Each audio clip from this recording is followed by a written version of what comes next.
बोलो जयकारा बोल मेरे श्री गुरु महाराज की जय। सभी गुरुमुख प्रेमियों से सप्रेम जय सच्चिदानंद। जो भी प्रारब्ध इंसान अपना बनवा कर लाया है, बना कर लाया है, उसको मिटाया नहीं जा सकता। सभी संत महापुरुष अपनी वाणियों में यही वर्णन करते हैं कि प्रारब्ध को नहीं मिटाया जा सकता। प्रारब्ध भोग यानी कर्मों का फल तो हमें भोगना ही भोगना पड़ेगा। हाँ, लेकिन ये अवश्य हमारे लिए राहत की बात है कि सतगुरु हमें, महापुरुष हमें अनेकों बार इशारा कर चुके हैं कि जब तुम प्रारब्ध भोगते हो, दुख भोगते हो, कष्ट सहन करते हो, तो मैं तुम्हारे पास रहकर तुम्हारे दर्द को कम करता रहता हूँ, कम करता रहूँगा। मैं तुम्हारे दर्द को मिटाता रहूँगा, कम करता रहूँगा, हल्का करता रहूँगा, क्योंकि तुम मेरे हो। मैं तुम्हें त्याग नहीं सकता। अब हम विचार करें कि क्या हम भी सतगुरु को अपना समझते हैं?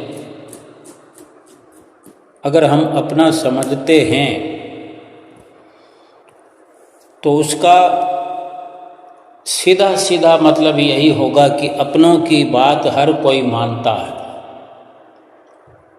अपनों को हर कोई अपना हितैषी समझता है, अपना हमदर्द समझता है, और जो हमदर्द होता है उसका कहना मानना हर किसी का परम कर्तव्य होता है।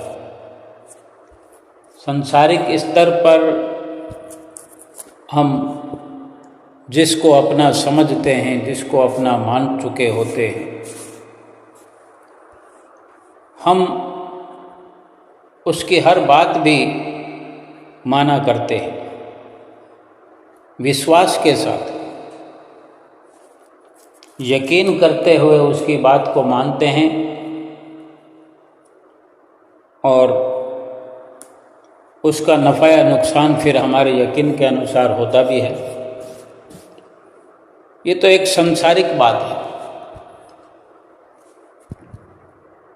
अब उसमें यकीन हम क्यों करते हैं? और सतगुरु की बात पर यकीन अगर हम नहीं कर सकते तो ये भी विचार निकल के आता है कि जो संसार वालों से हमारा अपनत्व का भाव है, उसमें हमारी और उनकी आपस में मतलब परस्ती जुड़ी हुई है। हमने सही मायने में उन्हीं को अपना माना,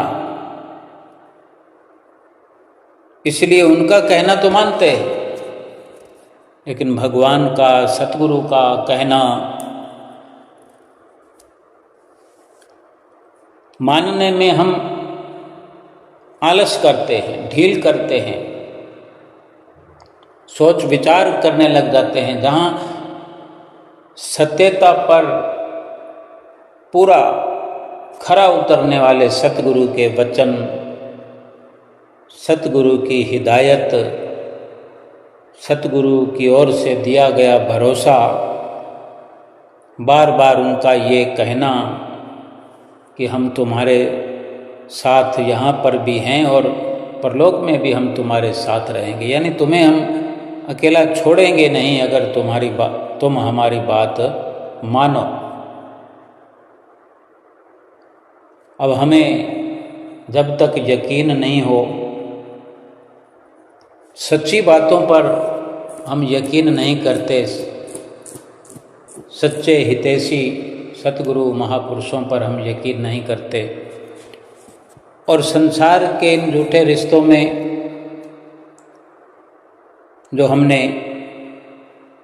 अपने आप को फंसाया हुआ है, उन्हीं पर अपना यकीन रखा हुआ है, तो नतीजा भी हम अपनी आँखों के सामने देख रहे हैं। दुख हमारा मिटने का नहीं है। सारे का सारा संसार दुख भोग रहा है, भोगता जा रहा है। सारा संसार दुख भोगता हुआ नजर आता है हमें। हम भी उसी प्रकार से उन्हीं में शामिल हैं। तो फिर क्या फर्क है हम में और उनमें? सतगुरु की शरण में आने का लाभ क्या हुआ? सतगुरु ने अपना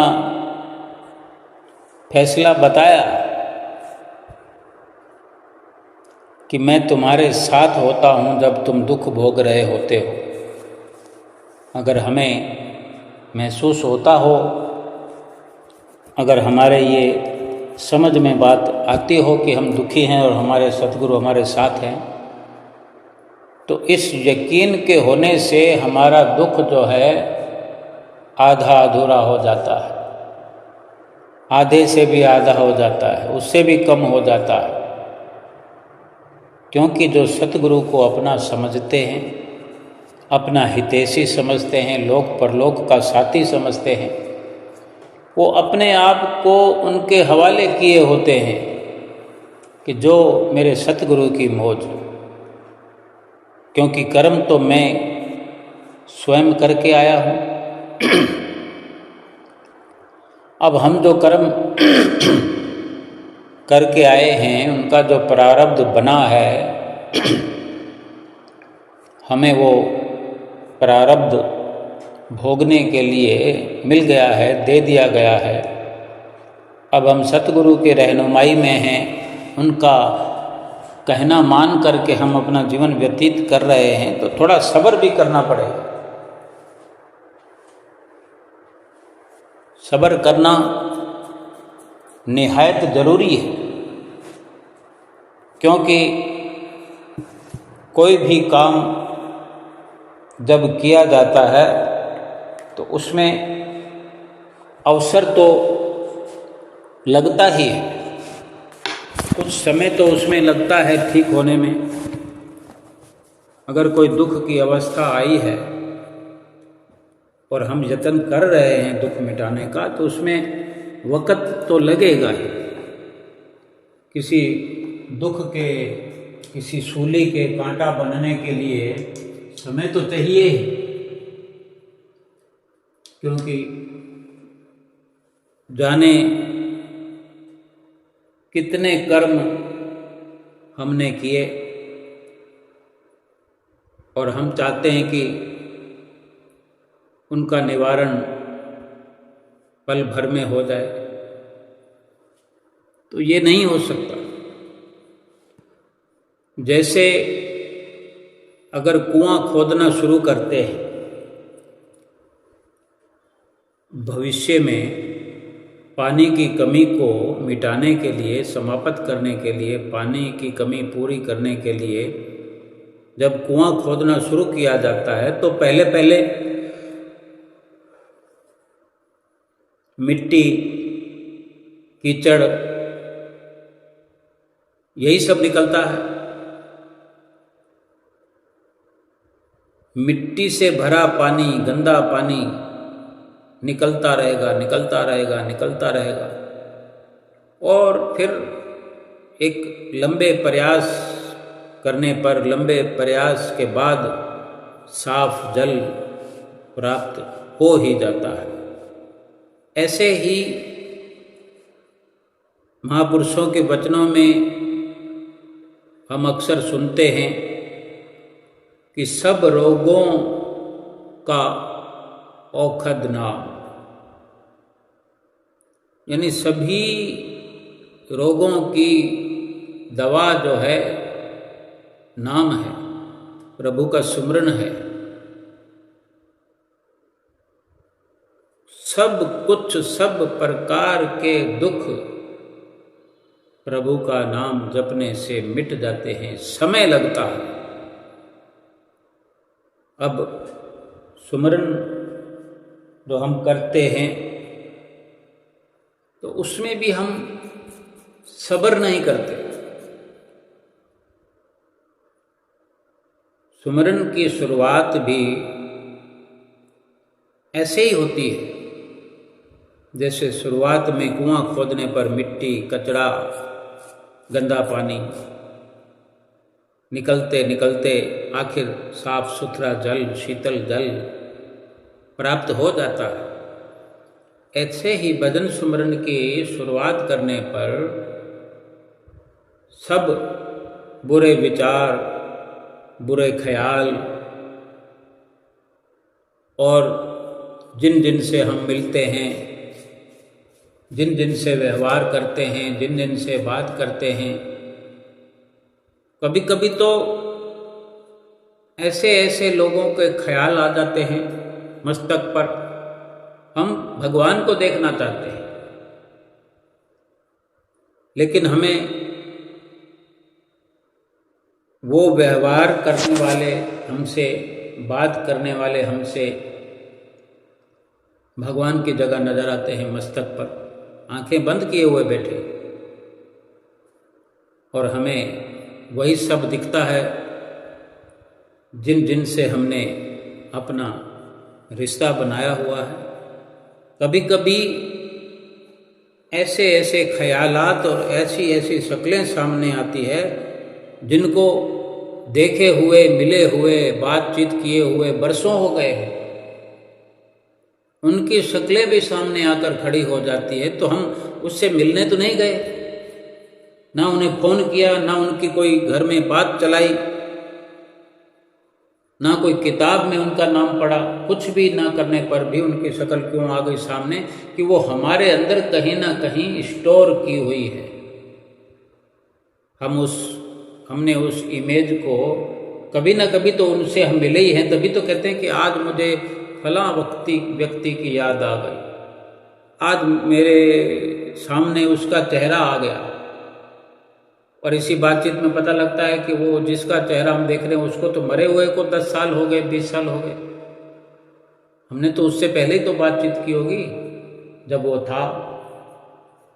कितने ताजुब की बात है, जिसकी बातचीत का भी जिक्र बरसों तक नहीं हो आया हो, वही व्यक्ति स्वप्न में भी आकर खड़े हो जाते हैं। लेकिन कब तक रहेगी उनकी याद? अगर हम सुमरन कर रहे हैं, हमारा लक्ष्य प्रभु का दीदार करना है, परमात्मा से एकाकार करना है, अपनी आत्मा का साक्षात्कार करना है, सारी एक ही बातें हैं, अलग अलग प्रकार से कही जाने वाली बात एक ही है कि हम अपने आत्मा का साक्षात्कार करना चाहते हैं, अपनी आत्मा को जानना चाहते हैं, और उसी यत्न में हम लगे हुए हैं, सुमरन कर रहे हैं, भजन अभ्यास कर रहे हैं। सतगुरु से मिला हुआ नाम जो है हमारी श्वास श्वास में चल रहा है, लेकिन बीच बीच में ध्यान भटकता है, फिर लगता है, फिर भटकता है। क्योंकि अगर हमारा प्रयास जारी है, बार बार भटकते हुए ध्यान को अगर फिर से हम जोड़ने का लगातार प्रयास करते हैं, इसी का नाम भजन अभ्यास है, इसी को सुमरन भजन कहते हैं। कब तक वो खड़े रहेंगे विचार, वो चेहरे? आखिर जैसे उभर कर सामने आए हैं अचानक से, लेकिन वो धीरे धीरे धीरे धीरे धुंधले होते हुए मिट जाएंगे, मिटते चले जाएंगे और फिर कभी नहीं आएंगे। और कभी कभी आ भी गए तो क्या है, हमने अपना प्रयास जारी रखना है कि हमने बार बार सतगुरु के ध्यान पर जोर देना है। अवश्य ये आवश्यक है कि हम अपना प्रयास करते रहें। अगर सुमरन भजन में पहल हम रोज़ जिनसे मिलते हैं, रोज़ जिनसे बात करते हैं, वो सब के सब नज़र आते हैं, उनकी बातें सामने आती है, वो विचार हमारे अंदर चलते हैं। और इसी प्रकार बैठे बैठे बैठे बैठे बैठे बैठे लगातार प्रयास करते करते वो आकर उसी प्रकार चले जाते हैं कि जैसे जब वो हमसे मिल रहे होते हैं। जो लोग हमसे मिला करते हैं, कोई 1 घंटा बैठता होगा, कोई आधा घंटा बैठता होगा, कोई 2 घंटा बैठता होगा, आखिर तो चले जाते हैं ना, लेकिन वो अपनी मौजूदगी का एहसास हमारे मस्तक पटल पर छोड़ जाते हैं। वो नहीं छोड़ जाते, हम स्वीकार कर लेते, हम उस एहसास को अपने अंदर जमा कर लेते हैं और उसका सुमरन कहीं ना कहीं चलता है, उनकी याद कहीं ना कहीं चलती है उठते बैठते। जब हम दुकान से घर आ जाते हैं, ऑफिस से घर आ जाते हैं, कंपनी से घर आ जाते हैं, तो कुछ ना कुछ यादें तो हमारे साथ चलती रहती है। हम कंपनी को, ऑफिस को, दुकान को छोड़ चुके हैं, ताला लगा चुके हैं, वहाँ से चल चुके हैं, पीठ दे करके वहाँ से रवाना हो गए हैं कि हमने अब अपने घर जाना है। घर की यादें जो है वो बढ़ती हुई कि घर वालों से मिलना है, बच्चों से मिलना है, माता पिता से मिलना है, पत्नी से मिलना है, पिता से मिलना है। उनकी इतनी याद प्रबल होने पर भी पिछली यादें कुछ न कुछ तो साथ में चलती रहती है। लेकिन कब तक? जब एक साथ घर पहुंच जाते हैं तो एक बार तो नया आविष्कार हो जाता है, सब कुछ भूल जाता है। फिर जब थोड़ी देर के बाद में रिलैक्स करते हैं तो फिर कुछ वो यादें मस्तक में घूमने लगती है कि आज रामलाल आया था, आज कृष्ण लाल आया था, आज चंदूलाल आया था, प्रेम कुमार आया था। तो इस प्रकार से हम जितना प्रयास उनको याद करने में करेंगे, उन्हीं का फिर दबदबा बढ़ता जाएगा। और ऐसा करने पर, ऐसा होने पर, उनकी यादें बढ़ने पर अगर हम सतगुरु का ध्यान गहरा करने की कोशिश करेंगे, सतगुरु की कोई लीला याद करने की कोशिश करेंगे, हम दर्शन हाल को याद करने की कोशिश करेंगे, दर्शन हाल में सिंहासन को देखने की कोशिश करेंगे, श्री आनंदपुर का नक्शा अपने दिमाग में, क्या इन सब लोगों की, संसारियों की, व्यवहारियों की अगर यादें हमारे अंदर हैं, उनकी फ़ोटो हमारे अंदर हैं, तो क्या सतगुरु की इमेज, सतगुरु की फ़ोटो हमारे मस्तिष्क में नहीं है, हमारे अंदर स्टोर करी हुई नहीं है? आनंदपुर के नक्शे क्या हमारे दिल दिमाग में छाए हुए नहीं है? मंदिर का नक्शा क्या हमारे दिमाग में नहीं है? आंखें बंद करो, देखना चाहो मंदिर को, करो आंखें बंद, मंदिर का नाम लो तो मंदिर दिखने लग जाता है, बंद आंखों में दिखने लग जाता है, खुली आंखों में नहीं दिखे। बड़ी बात तो आंख बंद करने की है कि हम सुमरन कर रहे हैं। सुमरन करते वक्त क्या होता है, हम यही विचार कर रहे हैं, यही सोच रहे हैं कि हम आंख बंद करें, फिर श्री मंदिर जी का ध्यान करेंगे तो मंदिर जी का नक्शा, अब जरूरी थोड़ी है कि वही बत्तियां वगैरह, झूमर वगैरह, लेकिन एक यादों का सिलसिला शुरू हो जाता है। मंदिर का ख्याल करेंगे, मंदिर जी का नक्शा हमारी आंखों में घूमेगा, यानी मंदिर का नक्शा मस्तक पर आ गया, ध्यान में शामिल हो गया, फिर ना कोई रामलाल नजर आएगा, ना कोई किशनलाल नजर आएगा, ना गणपत लाल नजर आएगा, ना कोई पैसे देता हुआ नजर आएगा, ना लेते हुए नजर आएगा, फिर कुछ नहीं।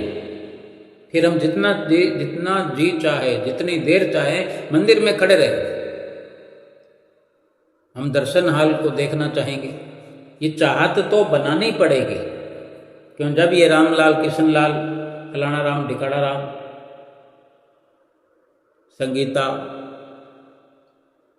सुपनीता, शांति, रमा, ये वगैरह, अब हम कहने कहते वो मेरी बहन है, वो मेरी मित्र है, सहेली है, वो मेरी पड़ोसन है, मेरी बेटी का फ़ोन आया था, मेरी मौसी का फ़ोन आया था, क्या कहते हैं, मेरे भाई हैं, मैं दुकान पर आया हूँ तो आज भाई मिलने आए थे, अंकल मिलने आए थे, जो कुछ भी है, अगर उनसे निकलना चाहते हैं, हम ये सोचते हैं कि ये सब हटते क्यों नहीं है, कि हमें हटाने का तरीका होना चाहिए। देखो, दीवार पर इश्तेहार लगे होते हैं, कोई विज्ञापन छपा होता है, आज ये विज्ञापन लगा हुआ है, लावारिस दीवार है, कोई भी विज्ञापन छाप देता है अपना, तो कल कोई और आता है अपने हाथों में पैम्पलेट लिए, विज्ञापन लिए, उस विज्ञापन पे वो विज्ञापन छाप देता है, चिपका देता है, वो नीचे दब गया। फिर कोई और आता है, यानी अगर वो दीवार लावारिस ना हो तो दीवार के मालिक की मर्जी है कि वो किसी को विज्ञापन चिपकाने दे या ना। लेकिन उस लावारिस दीवार पर भी इतनी तो सुविधा है कि एक विज्ञापन को ढकना हो तो दूसरा विज्ञापन लगा दो तो वो ढक जाता है, फिर वही दिखता है सबको। अब अगर हम इतना समझते हैं कि हमने किसी चेहरे को ढकना है तो हम कौन से चेहरे को ऊपर लाना चाहते हैं, ये हमारी मर्जी है। हम रामलाल को नहीं देखना चाहते तो हम श्यामलाल को बीच में ले आते हैं, कृष्णलाल को ले आते हैं, मनोहर लाल को ले आते हैं, किसी कुमार को ले आते हैं, महेश को ले आते हैं, सुरेश को ले आते हैं।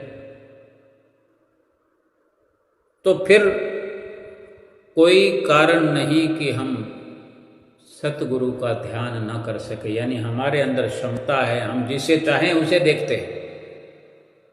थोड़ी अनहोनी हो सकती है, लेकिन हमारा संभलने का इरादा हुआ और तुरंत हम संभल सकते हैं। जब जब भी हम सुमरन पर बैठे, थोड़ी देर इन विचारों का, विकारों का, ये कीचड़, ये मिट्टी, ये गंदला पानी, ये सब आएगा, लेकिन हम अपने ध्यान को गहरा करते रहें। ये भी एक गहरा सागर है, कुआं ही नहीं, कुएं की सीमा हो सकती है, समुद्र की भी सीमा हो सकती है, लेकिन सतगुरु के, भगवान के प्रेम की कोई सीमा नहीं हो सकती। वो गाया करते हैं शब्द में, भजन में, सागर से भी गहरा बंदे गुरुदेव का प्यार है। भगवान का, सतगुरु का प्रेम सागर से भी गहरा है, उसकी कोई था नहीं है। वो शुरू करने की देर है, वो शुरू तभी होगा कि उनको याद करते चले जाएंगे। वो किस प्रकार हमें मिलते हैं, उस तरह की यादें करेंगे कि हमें श्री गुरु महाराज जी मंदिर जी में दिखाई देते हैं, श्री कार में दिखाई देते हैं। श्री कार का ध्यान करें तो हम सड़क पर श्री कार चलती हुई देखें, श्री कार मंदिर जी के अंदर तो नहीं होती, लेकिन गुरु महाराज जी तो होते हैं।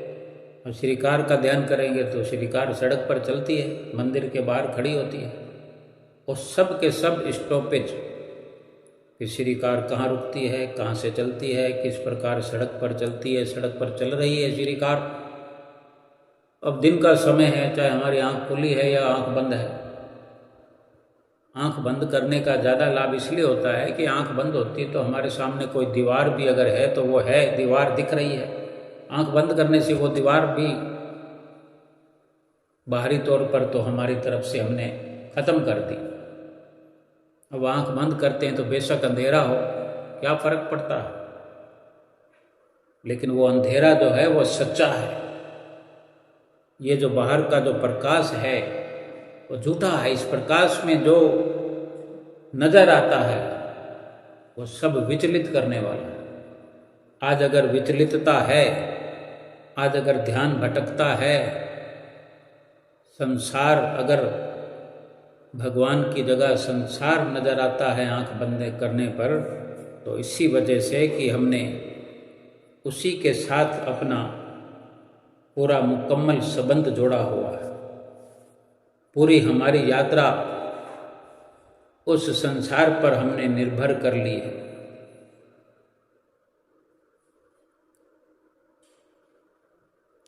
सुमरन जितना अधिक किया जाएगा,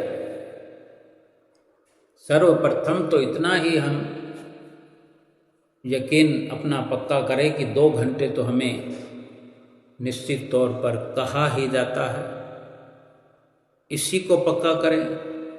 अब इसमें अधिक का यही मतलब है कि सुमरन जितना अधिक यानी एक साथ जितना अधिक कर पाए।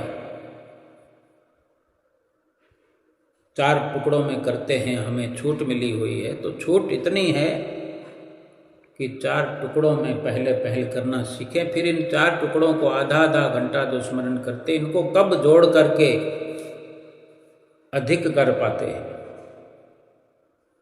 इस प्रकार से। और फिर इसकी लिमिट को कोई जितना चाहे बढ़ाया जाए, लेकिन पहले ये अवश्य है कि 2 घंटे हर किसी के लिए ये अनिवार्य है।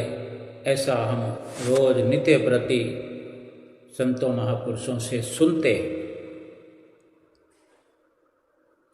फिर आगे जितना बढ़ेगा, बढ़ता चला जाएगा, मन का शीशा उतना ही साफ होता चला जाएगा।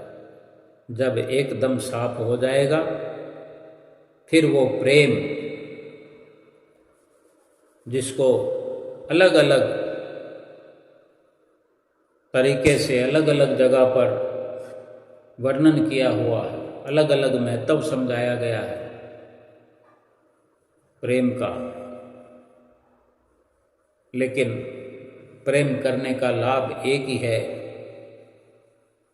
धाई आखर प्रेम के पढ़े सो पंडित होए, धाई अक्षर प्रेम के करे सो पंडित होए।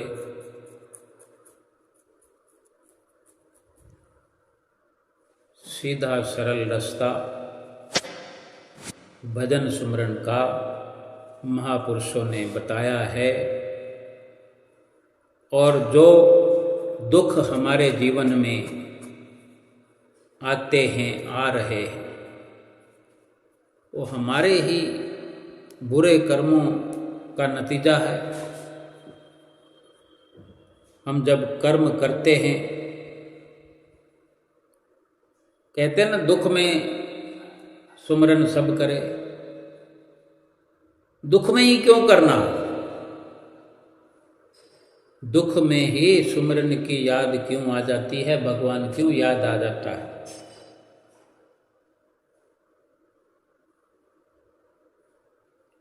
अच्छा, अब अगर दुख का भी समझने का एक अपना नजरिया है। अभी जो वक्त चल रहा है कलयुग का, सबकी अपनी अपनी विचारधारा हो सकती है, लेकिन महापुरुषों के ये अनुभव हुआ करते हैं। महापुरुषों के अपने अनुभवी फैसले होते हैं कि दुख में सब सुमरन करते हैं। ऐसा महापुरुषों ने अनेक जगह वर्णन किया है, अनेक जगह सत्संग में भी हम सुनते हैं। लेकिन ये भी महापुरुष फरमाया करते हैं कि ये घोर कलयुग का समय है, इसका भी वर्णन शास्त्रों में है। एक नजरिए से यही कहने सुनने में आता है कि कलयुग आ गया, कलयुग आ गया, यानी कलयुग की जो विचारधारा हर किसी के अंदर है वो यही है कि ये बहुत दुखद है। कलयुग में ये हो गया, कलयुग में ये होने वाला है, कलयुग में, जैसे इसका भी वो गाना है एक, रामचंद्र कहे गए सिया से, ऐसा कलयुग आएगा, हंस चुगेगा दाना दुनका, कौवा मोती खाएगा। अब ये भी अक्सर हम देखते हैं कि बुराई करने वालों का तो कुछ नहीं होता, बुराई करने वाले तो फल फूल रहे हैं, ऐश कर रहे हैं। पाप करने वालों के मजे लगे हुए। जो ईमानदार हैं, भक्ति करने वाले हैं, भजन करने वाले हैं, वो दुखी नजर आते हैं। लेकिन ये विचार या ये नज़रिया ठीक नहीं है। पहले तो हम ये विचार करें कि अगर ये घोर कलयुग है तो इससे ये तो निश्चित हो जाता है कि दुख देने वाला है, कि इस कलयुग में पाप करने वाले मजे करते हैं और भला करने वाले, पुण्य करने वाले दुख उठाते हैं। तो इससे भी ये सिद्ध होता है कि ये दुखों का अवसर चल रहा है। इससे अधिक दुख कब इंसान अनुभव कर सकेगा? तो इस कलयुग में हम, इस दुखों वाले युग में, दुखों से भरा हुआ ये कलयुग है, इस कलयुग में हमने जन्म लिया है। अब और कौन से दुख की हम तलाश कर रहे हैं, कौन से दुख की इंतजार कर रहे हैं कि ऐसा दुख आएगा कि वैसा दुख आएगा तब सुमरन करेंगे? क्या इससे ये निश्चित नहीं हो जाता कि ये कलयुग दुखों की निशानी है? केवल इसी का अनुभव करके हमें भजन सुमरन शुरू कर देना चाहिए, लगे रहना चाहिए। दुख में भी अगर सुमरन करना है तो इससे बड़ा दुख क्या हो सकता है? हर वस्तु का अभाव ही अभाव है। और भजन सुमरन करें तो फिर ये कलयुग पड़ा रहेगा, कलयुग का असर हम पर नहीं होगा। भजन करने वाले पर किसी प्रकार के दुख का असर नहीं होता। और दुख में अगर एक रूप से, एक प्रकार से हमने निश्चित कर लिया कि पूरा जो जीवन है ये दुख ही है और हमने सुमरन को छोड़ना नहीं है, पूरा जीवन सुमरन करना है, तो हमारे लिए तो फिर वो घड़ी आएगी नहीं जिसका इंतजार लोग करते हैं, दुनिया करती है।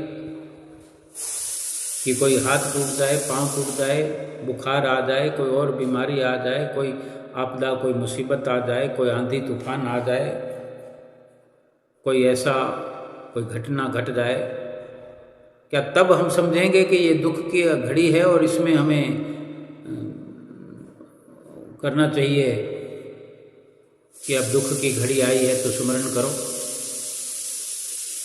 क्यों ना हम जन्म लेकर के यही समझें ये पूरा जीवन दुख है और हमें हर पल सुमरन करते रहना।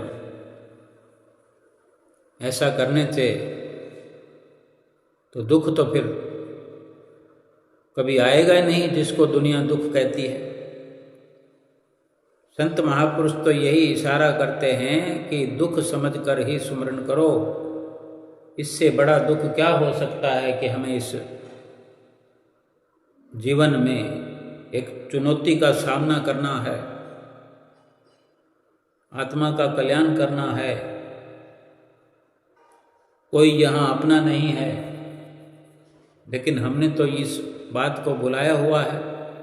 जो अपने नहीं हैं, बेगाने हैं, उनको अपना समझे बैठे हैं। जो अपना है उसको बेगाना कर दिया है। हर आत्मा दुखी है। हर आत्मा, हर इंसान के अंदर जो आत्मा है, यानी हर आत्मा दुखी है, परमात्मा की तलाश में। उसकी तलाश करते सब की सब आत्माएं भटक रही है। ये दुख नहीं है। इससे बढ़कर दुख क्या हो सकता है? इंसान शरीर के दुखों की बात करता है, लेकिन शरीर के दुखों की बात करें तो भी शरीर करके भी इस दुनिया में सिवाय दुख के कुछ नहीं है। लेकिन अगर इससे कोई उबर भी गया है, इस दुख से कोई उबरा हुआ है, तर गया है, तो असलियत पर आए कि हर इंसान की जो आत्मा है वो दुखी है, इसलिए कि वो परमात्मा की तलाश में है। परमात्मा की तलाश करने के लिए ये आत्मा इस मनुष्य शरीर में आई है। तो क्या तलाश पूरी हो गई है? उसकी तलाश में सब भटक रहे हैं। और ये भी दुख है कि आत्मा दुखी है, तो ये भी अगर दुख है और संसार दुखों का घर है, तो ये इतना दुख दिया किसने?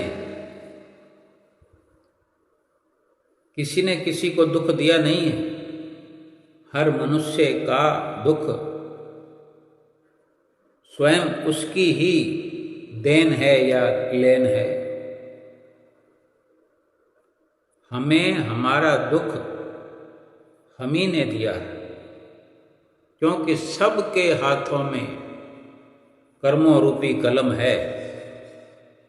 हम सब अपनी कलम चला सकें, ये सामर्थ्य हमें मिली है। 84 लाख योनियों में न सही, लेकिन मनुष्य जीवन में तो हमें कलम मिली हुई है। कर्म करने के लिए हम स्वतंत्र हैं। हम शुभ कर्म करें, अशुभ कर्म करें, दोनों ही भोगने पड़ेंगे। शुभ और अशुभ अगर दोनों तरह के कर्म ना करके निष्काम कर्म करेंगे, तो हमारी तो कलम स्वतंत्र है कि हम निष्काम कर्म करें, निष्काम कर्मों का खाता बनाएं। अव्वल तो निष्काम कर्मों का खाता नहीं बनता, लेकिन फिर भी लेखा जोखा जो प्रभु के पास रहता है, उस कलम से तो प्रभु नाम का ही वर्णन होता है। वो प्रभु के खाते में जाता है सीधा, प्रभु के साथ मिलाता है आत्मा को। जिसको सतगुरु की शरण मिली है, उसको तो बहुत सुंदर ये अवसर मिला हुआ है। हर मनुष्य के हाथों में कर्म रूपी कलम है, लेकिन जो सतगुरु की शरण में आ गया वो निष्काम कर्म करे, न शुभ न अशुभ। यानी शुभ कर्म करेगा तो फिर भी अमर नहीं होगा, शुभ कर्म करेगा तो भी मरेगा, अशुभ कर्म करेगा तो भी मरेगा।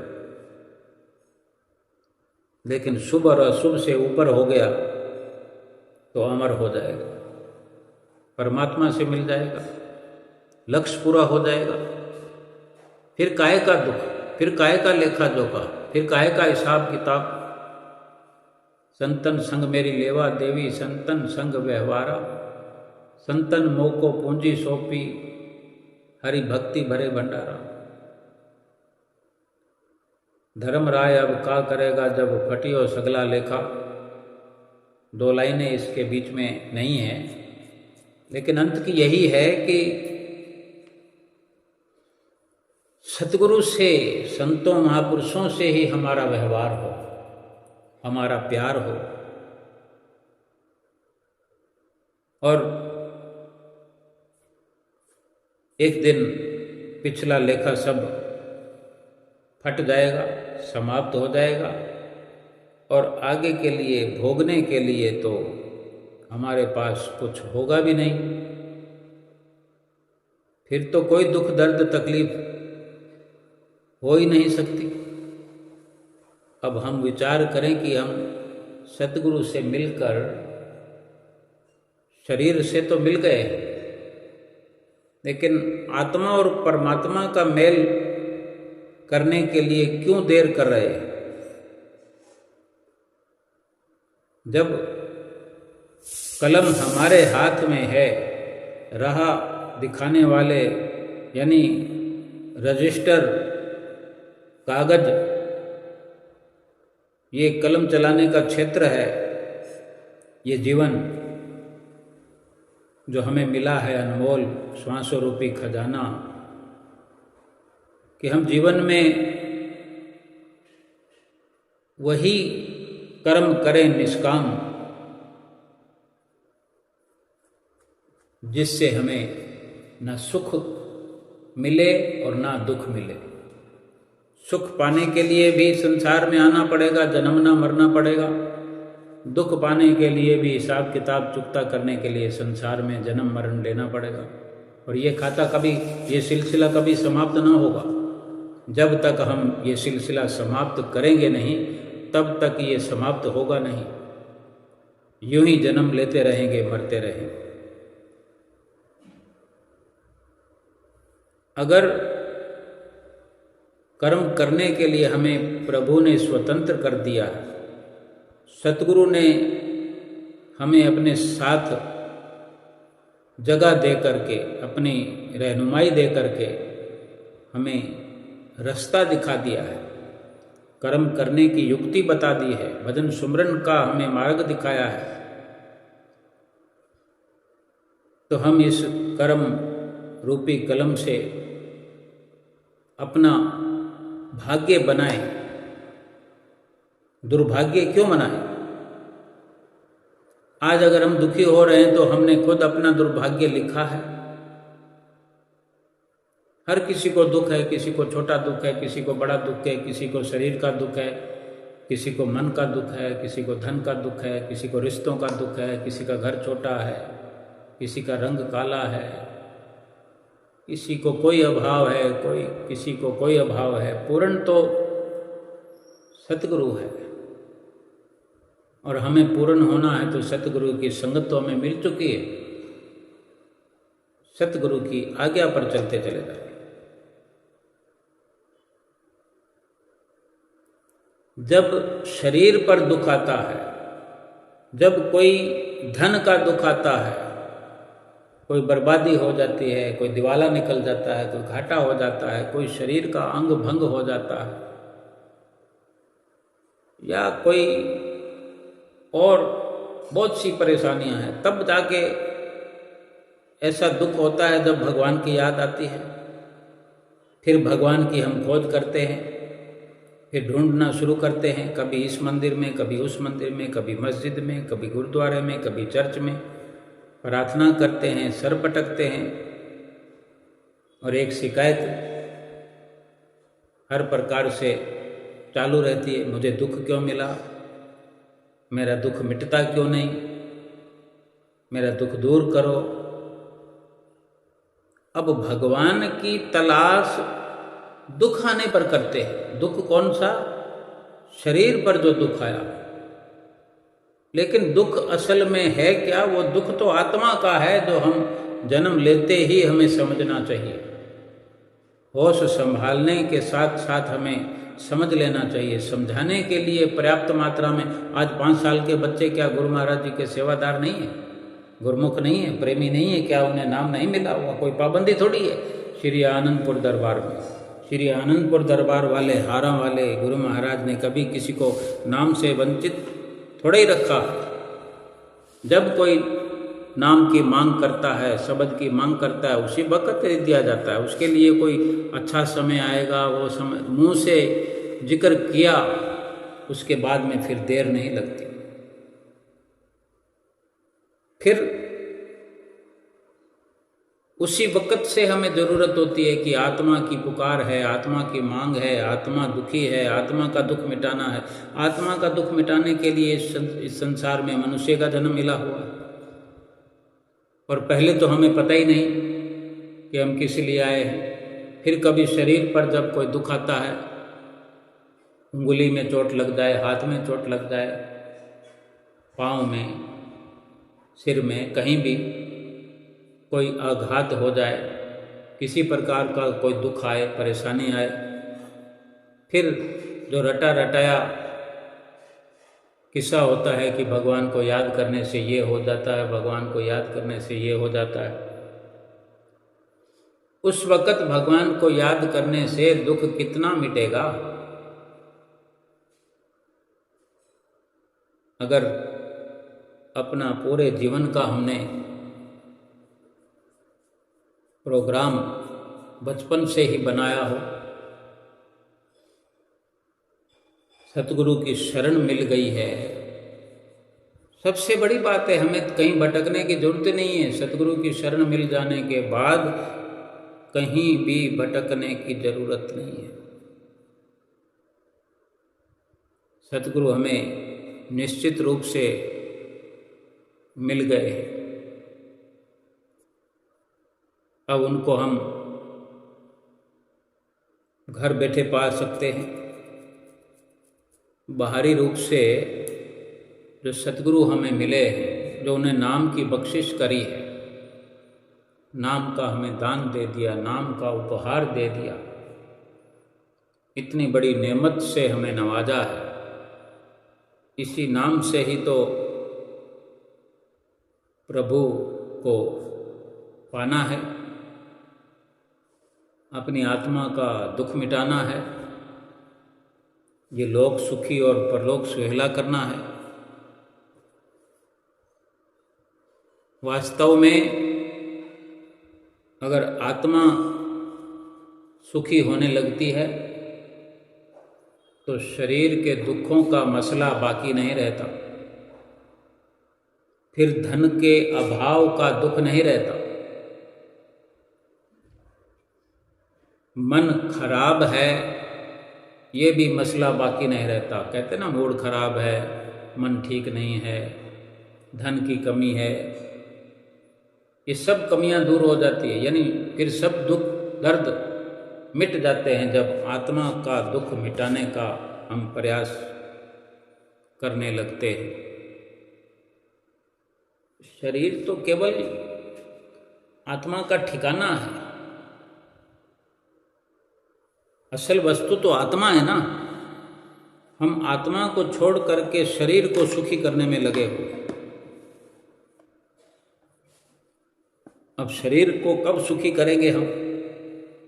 एक सुख शरीर को देंगे तो कोई 4 दुख और खड़े हो जाएंगे, 4 दुख ठीक कर भी लेंगे तो 10 दुख और खड़े हो जाएंगे। आज तक कितने दुख हमें शरीर के निमित्त होकर के हमें मिले हैं, हमने पाए हैं, हमने निवारण किया है, निवारण कर रहे हैं, निवारण करते रहेंगे मरते दम तक, आखिरी श्वास तक शरीर को सुखी बनाते रहेंगे और ये शरीर गिर जाएगा और आत्मा दुखी की दुखी इस शरीर से निकाल कर तौबा करके 84 लाख योनियों में भेज दी जाएगी।